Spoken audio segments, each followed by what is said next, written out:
안녕하세요. 오늘도 사연살롱을 찾아주셔서 감사합니다. 임신 3개월 차에 들어선 20대 후반 여성이에요. 우리 부부는 22살에 결혼해서 올해로 결혼 6주년을 맞았어요. 22살이면 결혼하기에 이른 나이지만 저희 부부가 결혼을 서두른 데는 이유가 있어요. 우리는 둘 다 태어나자마자 부모한테 버림받고 시설에서 자랐거든요. 하늘 아래 홀로 버려졌던 우리 두 사람에게는 기댈 곳이라곤 서로의 품밖에 없었어요. 그래서 결혼을 서둘렀고 그 결정엔 아직도 후회가 없어요. 길지 않은 인생이지만 또래 친구들에 비해 파란만장한 삶을 살았던 우리 부부에게 시련은 일상과도 같은 존재였어요. 하지만 얼마 전에 있었던 사건은 지금까지 우리가 겪었던 그 어떤 시련과도 비교할 수 없을 만큼 저희 부부에게 커다란 상처를 안겨주었어요. 바로 남편의 친모, 제 시어머니가 남긴 상처였죠. 앞에서 말씀드린 대로 우리 부부는 돌도 되기 전부터 시설에서 자랐어요. 그러니까 우리 부부는 거의 인생의 시작부터 함께했다고 할 수 있죠. 어릴 때는 형제처럼 한 이불을 덮고 자랐고 청소년기가 돼서는 친구처럼 등하굣길을 함께했어요. 학교와 사회에서 받는 차별도 내 옆에 있는 남편 덕분에 참을 수 있었고 현실의 벽 앞에 좌절했을 때도 서로가 서로의 버팀목이 되어주었죠. 그러다 20살이 되던 해 우리는 시설을 나오게 되었어요. 우리 나이에는 꽤 큰 돈이었지만 현실적으로는 월세방 보증금도 될까 말까한 금액의 정착금으로 시설이라는 울타리 밖에 새로운 둥지를 틀어야 했죠. 남편과 저는 부동산 거래 앱에 올라온 저렴한 월세방을 찾아 나섰어요. 하지만 앱에 올라와 있던 매물은 막상 찾아가 보면 다 빠지고 없기 일쑤였고 부동산 중개사가 소개해주는 집은 가격도 높고 시설도 형편없는 게 태반이었어요. 아직 사회 경험이 없던 저희는 방을 구하러 다니는 내내 닳고 다른 어른들한테 휘둘리기만 했죠. 다행이라면 다행일까요? 저희한테는 한정된 금액 외에는 더 이상 돈이 나올 구멍이 없었기 때문에 나쁜 어른들의 소나기에서 놀아나지 않을 수 있었어요. 학생, 그 돈으론 서울에서 방 못 구해. 그러지 말고 부모님한테 말해서 돈 좀 마련해 달라고 해봐. 지금 가진 돈에 돈 1,000만 더 해도 훨씬 좋은 방 구할 수 있다니까.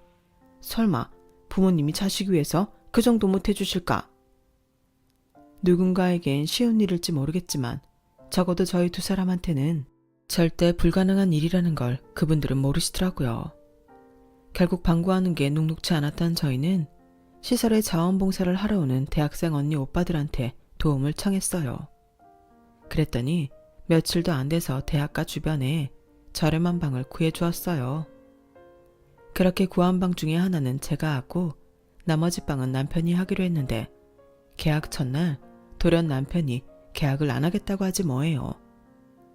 야, 너 정말 계약 안 할 거야? 퇴소하면 당장 갈 곳도 없잖아. 그게 어쩌면 방을 구하지 않아도 될지 몰라서 말이야. 왜? 혹시 숙식 제공되는 일자리라도 구한 거야? 그래서 그래? 좀 비슷해. 내가 확실해지면 그때 말해줄게. 남편이 뜨뜻미지근한 대답을 하곤 자리를 피하는 통에 내심 서운하긴 했지만 평소 저보다 꼼꼼한 성격으로 봐서 분명 섣불리 저러는 건 아닐 거라고 생각했어요.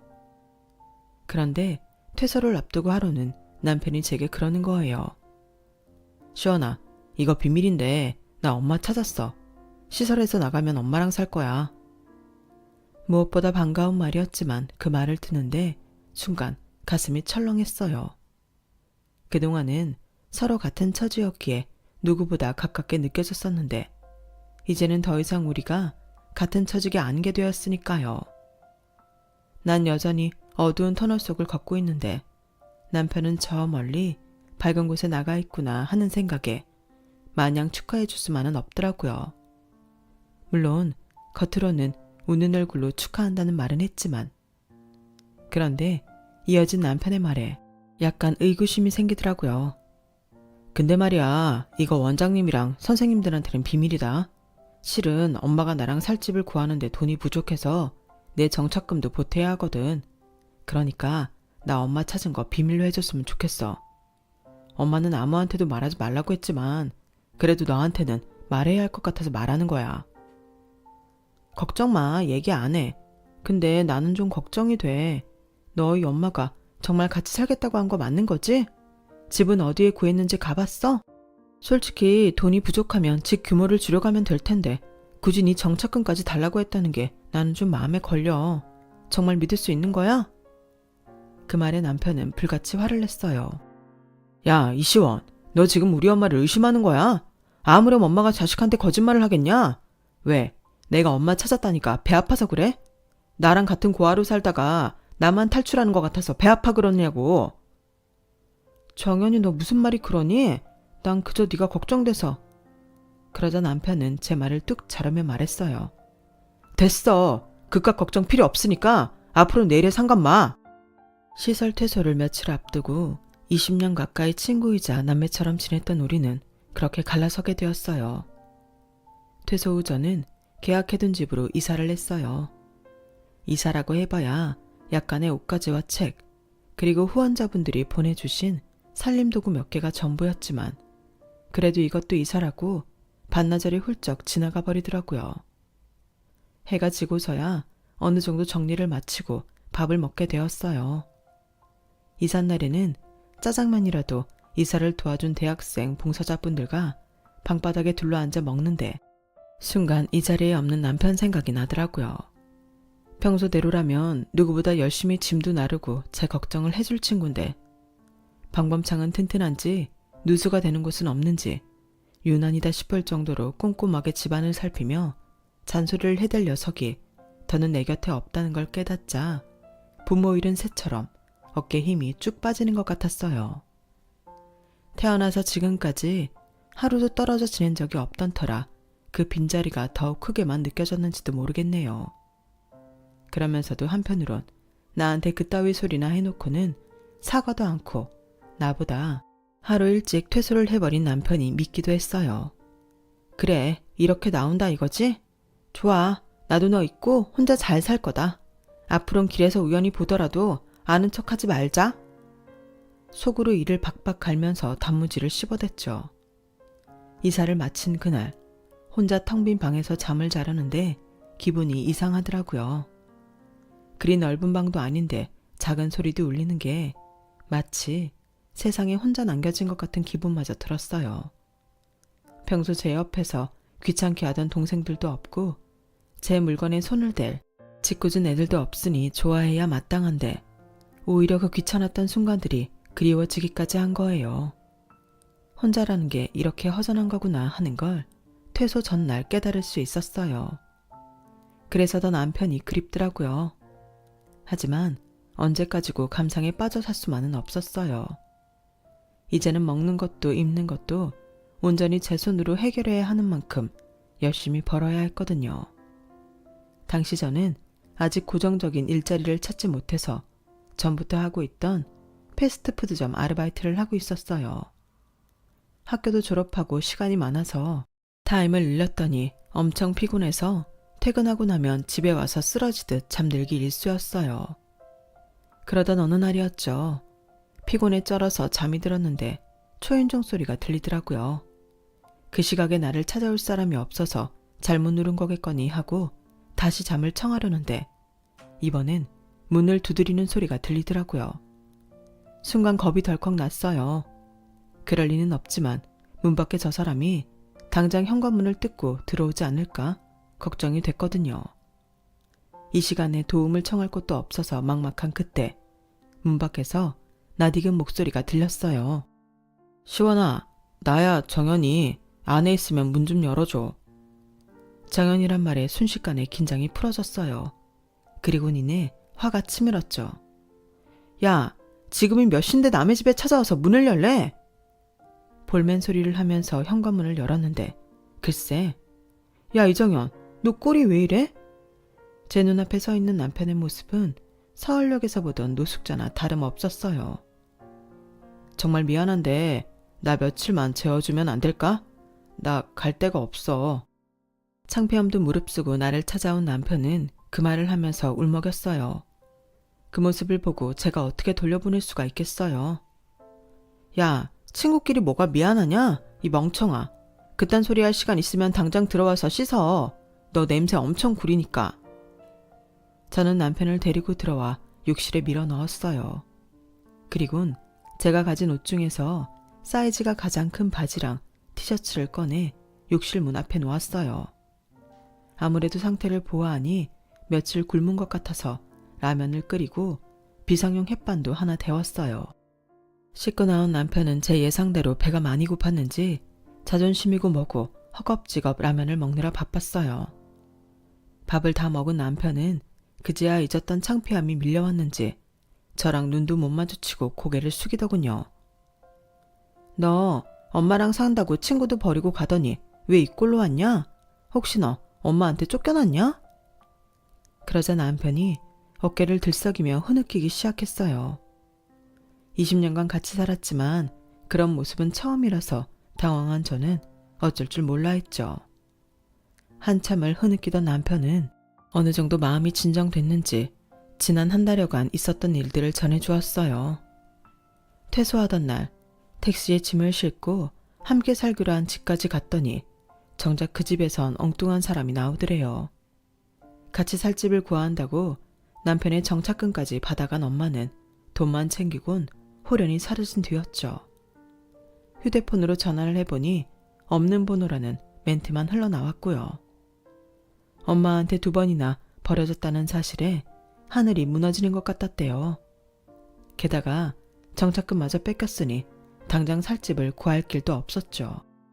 그렇다고 길바닥에서 손 놓고 있을 수는 없어서 고등학교 동창한테 짐을 맡기고 엄마를 찾아 나섰지만 떨어져 산 시간이 길었던 만큼 남편은 자기 엄마에 대해 아는 게 거의 없었어요. 그렇게 무작정 엄마를 찾아 나섰던 남편은 가지고 있던 돈도 떨어지자 노숙자 쉼터를 전전하며 생활했고 그러다 저를 찾아온 거였죠. 제 집 근처까지 왔다가 염치가 없어서 몇 번이나 망설였지만 추위와 배고픔에 지쳐있던 남편은 결국 저희 집 초인종을 누를 수밖에 없었어요. 그 얘기를 듣는데 속에서 천불이 나는 것 같았어요. 남편한테는 미안한 말이지만 엄마라는 그 인간이 사람 같지도 않다는 생각이 들더라고요. 잘 알았어. 이제 그딴 엄마 잊고 살아. 넌 버려진 게 아니라 네가 엄마를 버렸다고 생각하면 되잖아. 그러니까 다 잊고 나랑 여기서 살자. 다시 일자리도 구하고 예전처럼 그깟 부모 없는 셈 치고 살자. 달라질 건 없어. 애초에 우리한텐 부모가 없었잖아. 결국 그날 밤 남편은 눈이 퉁퉁 붓도록 오열을 했고 그런 남편을 보며 저도 울었어요. 이제 정말 세상에는 우리 2사람뿐이라는 생각이 들더군요. 남들이 보기엔 어떨지 모르겠지만 시설에서 오랜 시간 함께 살아온 탓에 원룸에서 함께 지내는 건 그리 불편하지 않았어요. 서로 일하는 시간이 달라서 제가 집에서 잘 땐 남편이 일을 했고 제가 출근할 시간엔 남편이 집에서 잠을 잤어요. 그러다 모처럼 쉬는 날에는 함께 시장을 바다가 밥도 해먹고 가끔은 영화를 보러 나가기도 했죠. 그렇게 함께하는 시간이 길어지자 서로에 대한 감정도 서서히 변해갔어요. 어릴 때부터 볼 거 못 볼 거 다 보고 살았던 친구에서 연인으로 발전했거든요. 22살이 되던 해 우리는 따로 결혼식 없이 혼인신고를 했어요. 몇 년 뒤에는 신혼부부 임대주택도 신청해서 집도 넓혀갈 수 있었고요. 그 사이 둘 다 정규직으로 취직을 해서 생활도 많이 안정되었죠. 남편은 택배기사로 일을 했고 저는 다이소에 취직해서 다니고 있었어요. 물론 일은 힘이 들었지만 4대 보험까지 되니 저희처럼 비빌 언덕이 없는 사람들한테 이보다 좋은 직장은 없었죠. 어릴 때부터 힘든 순간을 함께 버텨와서 그런지 우리 부부에게는 부부 이상의 끈끈함이 있었어요. 일종의 전우애 같은 게 있었으니까요. 게다가 일찍부터 함께 살아와 그런가 사소한 것 하나도 서로 상의해서 결정을 했는데 딱 하나 의견이 팽팽하게 갈리는 게 있었어요. 바로 아이 문제였죠. 남편은 우리가 외롭게 살아온 만큼 아이를 많이 낳기를 바랐지만 저는 반대였어요. 부모 사랑을 받지 못한 우리가 자식에게 온전한 사랑을 줄 수 있을지가 의문이었거든요. 괜히 낳아놓고 제대로 된 부모 노릇을 하지 못하면 어쩌나 걱정이 됐어요. 아직은 젊으니까 좀 더 시간을 두고 기다려보자. 이게 우리 두 사람의 타협점이었죠. 그렇게 차일피일 미루다 보니 어느새 20대 후반이 되었고 이제는 슬슬 아이 문제를 결정해야 할 때가 되었어요. 문제는 제가 아직 마음의 준비가 되지 않았다는 거였죠. 그 일로 남편과 말다툼을 하는 날이 늘어갔어요. 평소 어지간한 일은 제 뜻을 따라주는 남편이었지만 아이 문제만큼은 양보를 하지 않더라고요. 그렇게 팽팽하게 서로의 입장을 고수하던 어느 날 남편 겉옷에서 비싼 한정식집 영수증이 나온 거예요. 1인분에 5만 원이 넘는 가격으로 2인분을 주문해서 세금 포함 13만 6천 원이 나왔더라고요. 아직까지 우리 부부는 기념일에도 이런 고가의 음식을 먹어본 적이 없었는데 도대체 누굴 만났길래 이 돈을 내고 밥을 먹었나 의심스럽기도 했고 한편으로는 서운하기도 했어요. 그즈음 부부 사이가 소원해서 더 그런 마음이 들었는지도 모르겠어요.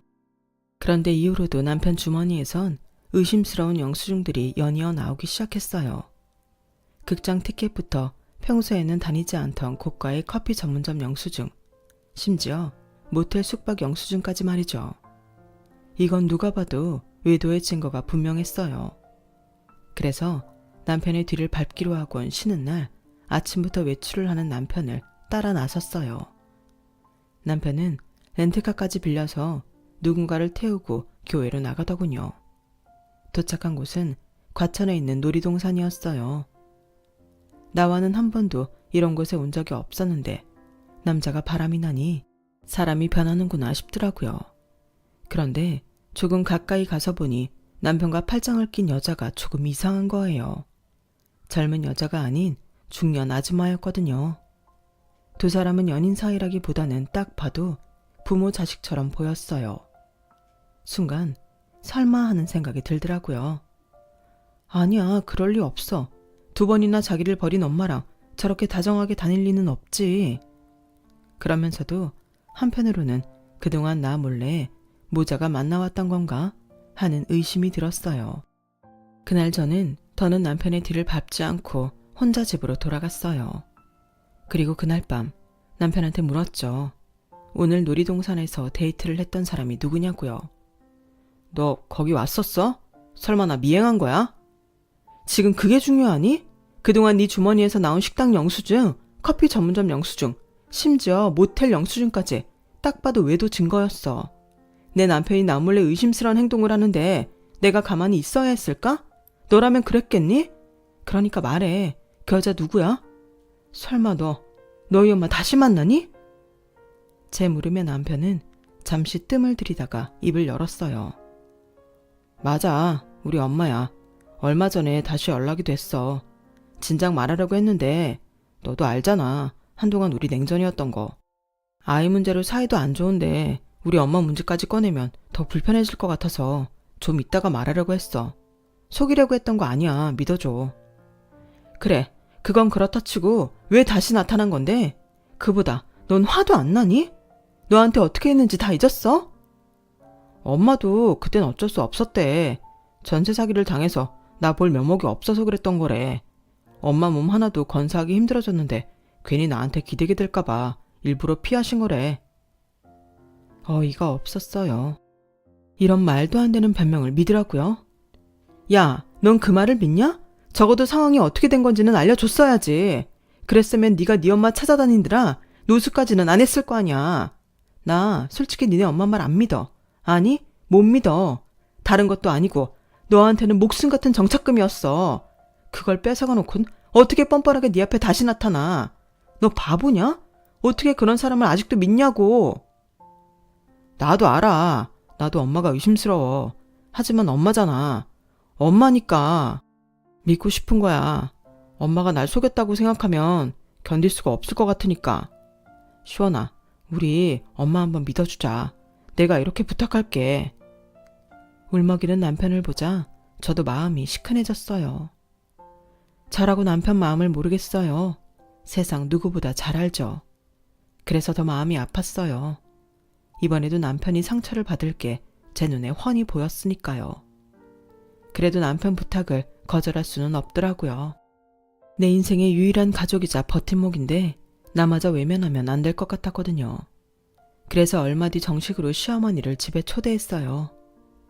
자식을 2번이나 버린 모진 사람치고는 꽤나 수수하고 선해 보이는 인상이더라고요.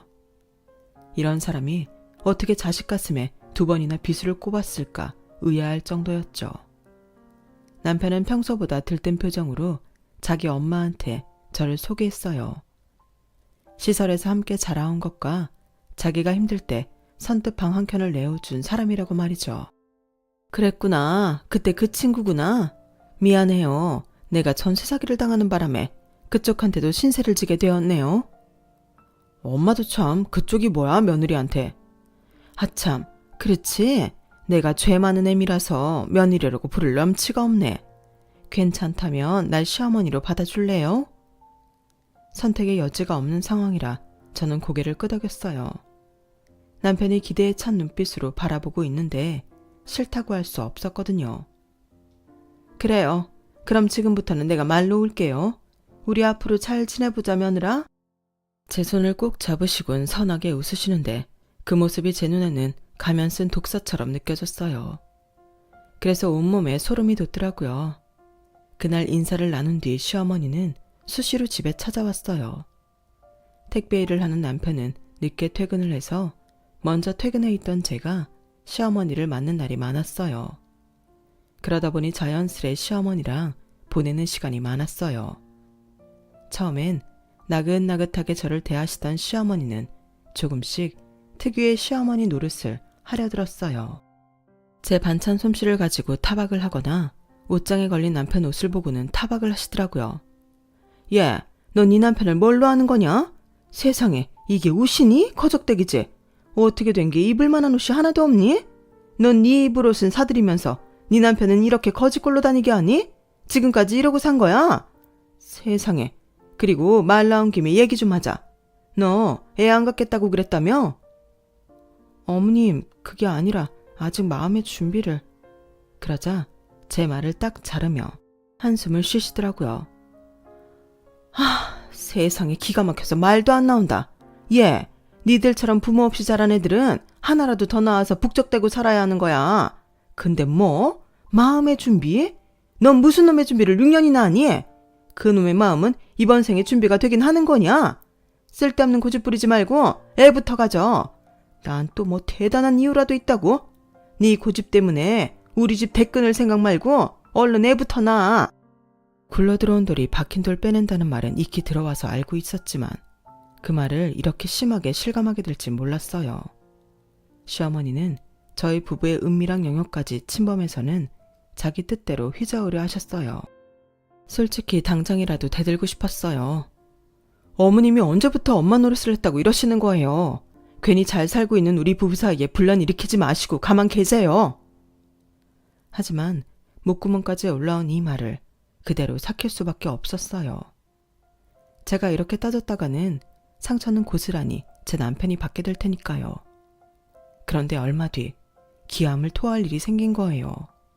그동안 하루 이틀 주무시고 가시는 날은 몇 번 있었는데 아이의 짐을 싸들고 저희 집으로 들어오시겠다지 뭐예요? 그 말에 놀란 건 남편도 마찬가지였어요. 엄마, 그건 이 사람이랑 상의를 해봐야 해요. 나 혼자 결정할 수 있는 일이 아니니까요. 아니, 네가 이 집의 가장인데 내가 이 집에 들어와 사는 걸 네 처 허락을 받아야 한다는 거니? 너 혹시 엄마가 너 시설에 버렸다고 미워서 그러는 거니? 그런 거라면 알았다. 내 생각이 짧았어. 엄마는 이제라도 우리 아들이랑 같이 살면서 그동안 못 준 적 나누고 살고 싶어서 그랬던 것뿐인데 내가 너무 염치가 없었구나. 내 아들이 날 이렇게 미워하는 줄도 모르고 말이야. 보란듯이 눈물까지 글썽이며 마음 여린 제 남편을 자극하자 남편은 집가방을 들고 자리에서 일어서려는 시어머니 팔을 잡았어요. 엄마, 그런 거 아니에요. 내가 왜 엄마를 미워해요? 절대 아니에요. 저는 단지 우린 한 가족이니까 시원이 의견도 들어봐야 한다는 얘기였어요. 그래? 그럼 며느리 넌 어떻게 생각하니? 나 이 집에서 살아도 되겠니? 공은 돌고 돌아 제게 던져졌고 지금 제가 안 된다고 하면 저는 헤어진 지 28년 만에 모자로 살아보겠다는 사람들을 떼어놓는 천하의 인정머리 없는 여자가 되는 거였어요. 제 처분만 바라고 있는 두 사람의 눈빛에 저는 온몸에 기운이 쭉 빠지더라고요. 도대체 나한테 왜 이러나 하는 생각만 들었어요. 허락을 하자니 내가 힘들 게 뻔했고 반대를 하자니 마음이 힘들어질 것 같아서 자포자기하는 심정으로 마음대로 하라고 했어요. 그렇게 시어머니는 저희 집에 들어와 살게 되었어요. 말로는 맞벌이를 하는 저희 부부를 대신해 살림을 살아주겠다고 했지만 퇴근 후 지친 몸을 이끌고 돌아와 보면 집안은 돼지우리나 다름없이 어질러져 있었어요. 하루 종일 까대기에 제품 정리까지 하느라 온몸이 천근만근인데 엉덩이 한번 붙일 새 없이 시어머니는 일을 시켰어요. 얘, 너 음식 한 좀 약하게 해야겠더라. 짜게 먹으면 몸에 안 좋아. 그리고 반찬에 신경 좀 써라. 육류는 소량으로 자주 먹는 게 좋아. 우리 아들이 몸 쓰는 일 하는 앤데 풀떼기만 먹여서야 되겠니? 그리고 상해 생선도 자주 올려라. 등푸른 생선이 몸에 좋은 건 알지? 그리고 반말인데 넌 흰쌀밥밖에 못하니? 요즘 귀리나 카무트 같은 잡곡도 많이 팔던데 그런 것도 좀 섞어서 해. 하나를 먹더라도 몸에 좋은 걸 먹어야지. 생활비 한 푼 안 내면서 어찌나 따지고 가리시는 건 많은지 시어머니가 집에 들어오고 난 뒤로 생활비가 배는 더 들었어요. 거기다 하루 종일 집에 있으면서 세탁기 한번 안 돌리면서 빨랫감은 또 왜 그리 많이 내놓으시는지 몰라요. 당신은 같은 이불을 3일 이상 못 덮는다면서 이불 빨래만 일주일에 2-3번은 시키는데 정말 감당이 안 되더라고요. 그렇게 깔끔 떨 거면 당신이 세탁기 좀 돌리면 좀 좋아요. 꼭 일하고 돌아와 지친 저한테 시키니 정말 죽을 맛이더라고요. 처음 약속과 달리 저는 늘어난 집안일로 육체적 고통과 정신적 스트레스가 날로 높아지자 저도 더는 못 참겠더라고요. 그래서 시어머니한테 집안일 좀 분담해서 하자고 했어요. 그랬더니 어쨌는지 아세요? 멀쩡히 TV를 보고 있다가 제 남편이 현관에 들어서는 소리가 들리자 갑자기 대성통곡을 하며 며느리가 시애미 구박한다고 고래고래 소리를 지르는 거예요. 내가 죄인이지. 자식 버리고 산 주제 이제 와서 애미 노릇하겠다고 찾아온 내가 미친년이야. 며느라, 내가 다 잘못했다. 네 말대로 네가 시키는 일 다 할 테니까 나가라는 소리만은 하지 말아다오.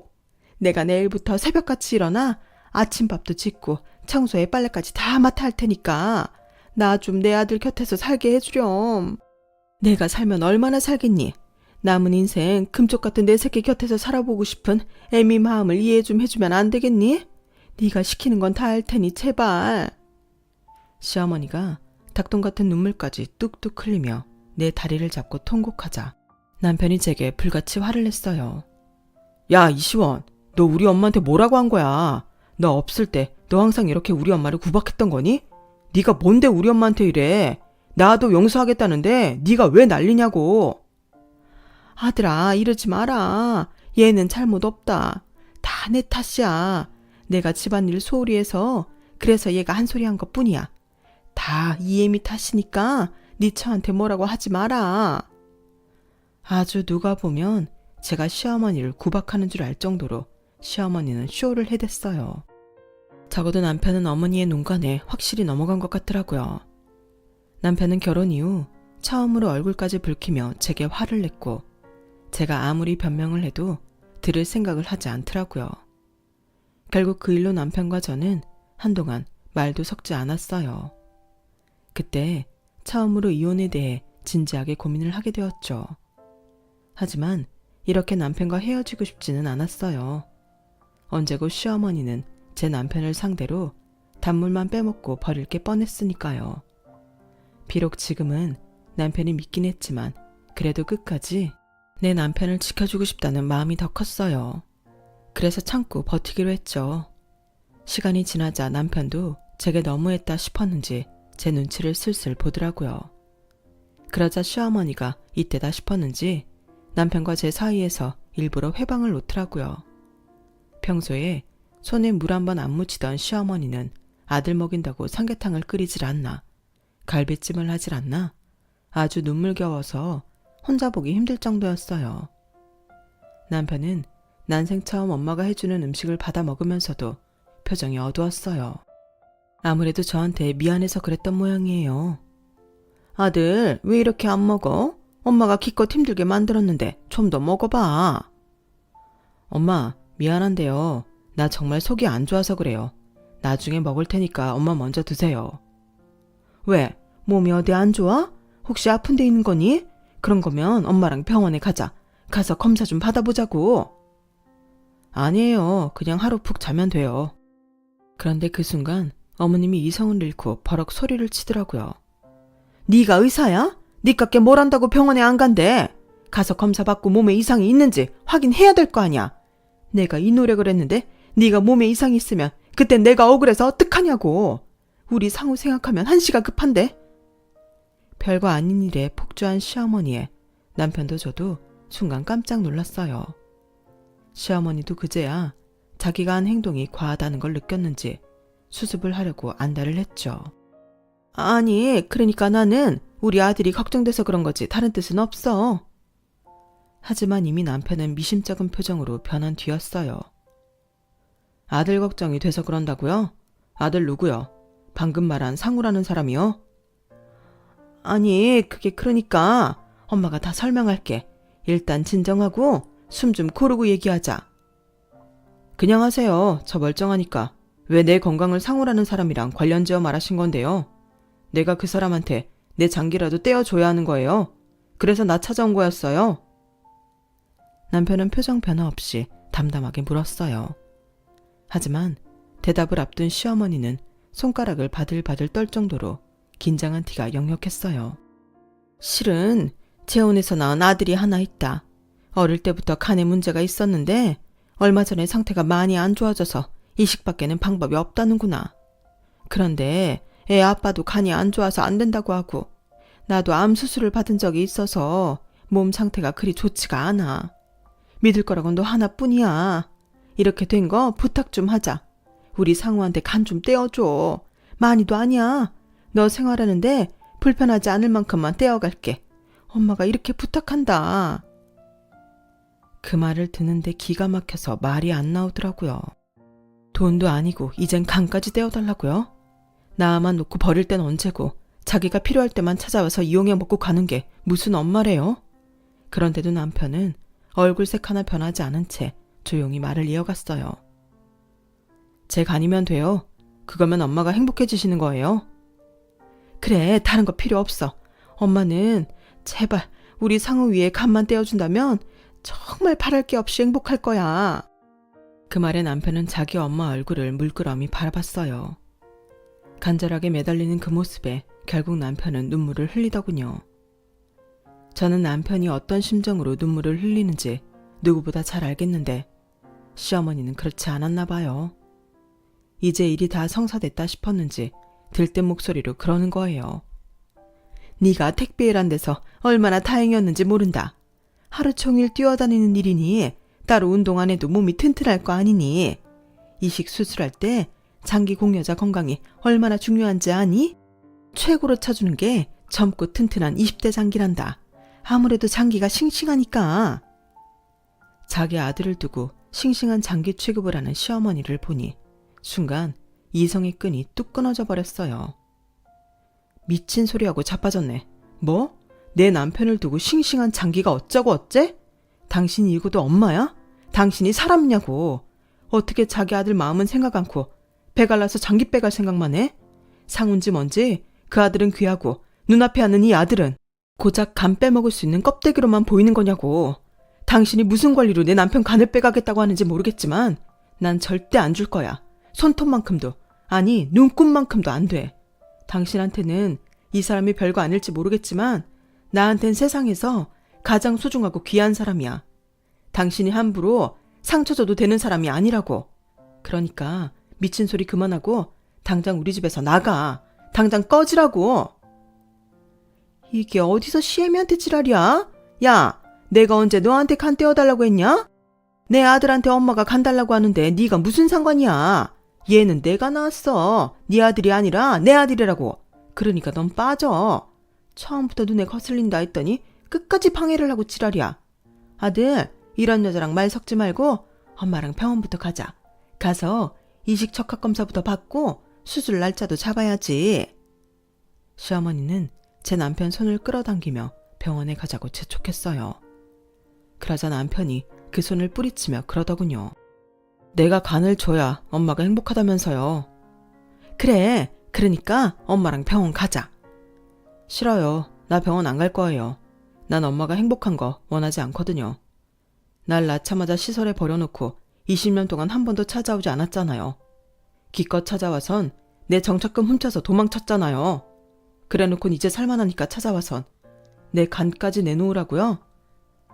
엄마가 염치 없는 사람인 건 알았지만 이렇게 쓰레기인 줄은 몰랐어요. 아니, 어쩌면 처음부터 알았는지도 모르겠네요. 그런데도 엄마를 받아들인 이유는 하나예요. 비록 쓰레기 같은 엄마지만 그래도 나한테 가족이 있다는 위안을 삼고 싶어서요. 그런데 이제 보니 엄마는 제 가족이 아니었네요. 남보다 못한 사이였어요. 내 가족은 지난 28년간 쭉 내 곁을 지켜준 내 아내 하나뿐인데 그걸 너무 늦게 깨달은 것 같아요. 그러니까 엄마, 이제 가세요. 난 내 가족이랑 잘 살 테니까 엄마는 엄마 가족이랑 사세요. 돈 떨어졌다고 나 찾아올 생각 말고 엄마가 사랑하는 아들 살리겠다고 나 찾아와 간달라고 떼쓰지 말고 엄마가 스스로 만든 지옥 속에서 비참하게 살아가세요. 그게 내 소원이에요. 나가요 당장. 더 이상 우리 집 더럽히지 말고. 정연아, 너 이러면 안 돼. 엄마한테 이러면 안 되는 거야. 이러지 말고 우리 천천히 얘기 좀 해보자. 일단 사람은 살리고 봐야 하잖아. 우리 상우 네 동생이야. 만나보면 생각이 달라질 테니까 엄마랑 상우 입원해 있는 병원에 가자. 가서 인사도 하고 검사도 받자. 응? 끝까지 자기 편한 대로 제 남편을 이용해 먹으려는 시어머니를 보니 참을 수가 없었어요. 내 손에서 끝내야겠다 싶더라고요. 자꾸 이러시면 저희도 그냥 순순히 못 끝내드려요. 어머님이 저 남편 정착금 훔쳐간 거 기억하시죠? 함께 살 집 보증금에 보탠다고 가져가셨던 거 말이에요. 그거 엄연히 사기인 거 아세요? 다행히 사기죄 공소시효가 7년에서 10년으로 길어진 덕에 아직 어머님을 사기죄로 고소할 수 있겠더라고요. 거기다 장기까지 내놓으라고까지 하고 계시니 협박죄도 포함해야겠네요. 자, 어떻게 하실래요? 조용히 제 남편한테 손 떼고 가실래요? 아니면 법정에서 저희랑 더러운 싸움 한번 해보실래요? 법정으로 가면 어머님이 딸랑 돈 몇 푼으로 끝내지 못할 거예요. 어떻게 해드릴까요? 이참에 콩밥 좀 드셔보실래요? 어머님이 좋아하시는 건강식일 텐데 어쩌실래요? 그 말에 시어머니는 눈빛이 떨렸어요. 저희 그동안 부모 없이도 잘 살았어요. 그 얘긴 뭐냐면요. 어머님이 이 인생에 티끌만큼의 영향력도 행사할 수 없다는 얘기예요. 앞으로 찾아와서 눈물 콧물 빼셔도 소용없을 거예요. 이 사람이 하는 말 들었죠? 어머님 행복하지 않길 바란다는 말이요. 저는 거기다 더해서 어머님이 불행해지길 바래요. 그러니까 한 번만 더 찾아와서 내 남편 인생 흔들려고 하면 저도 가만히 있지 않을 거예요. 개처럼 물어뜯어서라도 어머님 인생에도 상처 내드릴 거예요. 내 남편이 받은 상처에 10배, 20배로 갚아줄 테니까 자신 있으면 또 찾아와 보세요. 그땐 어머님 인생 개박살 날 각오하셔야 할 겁니다. 그날 짐을 싸들고 저희 집을 나간 시어머니는 2번 다시 연락조차 하지 않았어요. 그리고 며칠 뒤 우편함에 제 남편 앞으로 온 봉투가 하나 꼽혀 있었어요. 그 안에는 100만 원짜리 수표가 들어있더라고요. 남편이 시어머니한테 뺏겼던 정착금 액수만큼이었죠. 그래도 법정 싸움은 피하고 싶었던 모양이더라고요. 그제서야 그 돈을 돌려준 걸 보니 말이에요. 그 일이 있은 후로 저희 부부는 다시 예전처럼 돌아갔어요. 아니, 예전보다 더 끈끈한 사이로 변했죠. 그리고 그 덕에 지금 제 뱃속에는 새로운 생명이 들어있어요.